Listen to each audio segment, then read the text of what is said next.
શ્રી મહાપ્રભુજીની શરણાગતિ।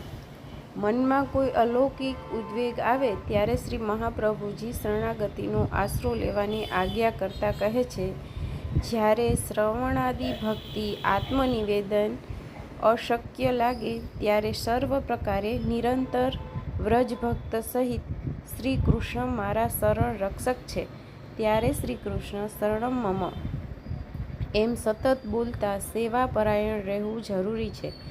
આ શરણાગતિની આ ભાવના અને રટણથી અલૌકિક તનાવ મુક્તિ પ્રાપ્તિ થાય છે। પુષ્ટિ માર્ગમાં શ્રી ઠાકોરજી સ્વયં પૂર્ણ પુરુષોત્તમ રૂપે બિરાજી રહેલા છે।